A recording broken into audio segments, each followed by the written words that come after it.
Christmas രാത്രി കഴിഞ്ഞതോടെ കേരളത്തിൽ അതിശൈത്യം കുറഞ്ഞു. നവംബർ, ഡിസംബർ മാസങ്ങളിൽ ആവർത്തിച്ചുണ്ടായ സൈക്ലോൺ പ്രതിഭാസമാണ് കാലാവസ്ഥാ മാറ്റത്തിന് കാരണം. വരുന്ന 2 ദിവസങ്ങളിൽ കേരളത്തിൽ നേരിയ മഴയ്ക്കുള്ള സാധ്യതയുണ്ടെന്നും മുന്നറിയിപ്പുണ്ട്.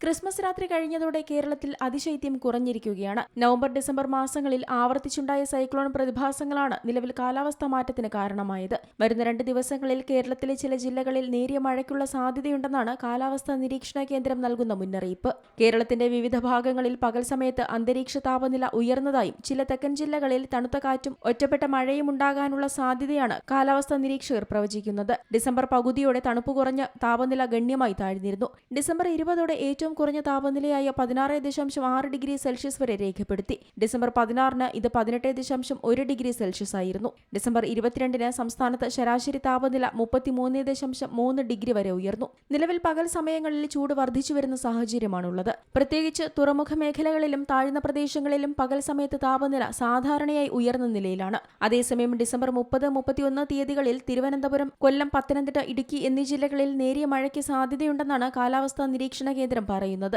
ജനുവരി 1-ാം തീയതി തിരുവനന്തപുരം, കൊല്ലം, പത്തനംതിട്ട, ആലപ്പുഴ, കോട്ടയം, എറണാകുളം, ഇടുക്കി ജില്ലകളിലും മഴയ്ക്ക് സാധ്യതയുണ്ട്. അതേസമയം മലയോര മേഖലകളിൽ തണുപ്പ് തുടരുകയാണ്. മലയോര മേഖലകളിലേക്ക് യാത്ര ചെയ്യുന്നവർക്ക് കനത്ത മൂടൽമഞ്ഞു കാരണം കാഴ്ച മറയാൻ സാധ്യതയുള്ളതിനാൽ ജാഗ്രതാ നിർദ്ദേശം നൽകിയിട്ടുണ്ട്. പുലർച്ചെയും രാത്രിയിലും വാഹനങ്ങൾ ഓടിക്കുന്നവർ ഫോഗ് ലൈറ്റുകൾ ഉപയോഗിക്കുന്നത് അപകടങ്ങൾ ഒഴിവാക്കാൻ സഹായിക്കും. News desk, C Malayalam news.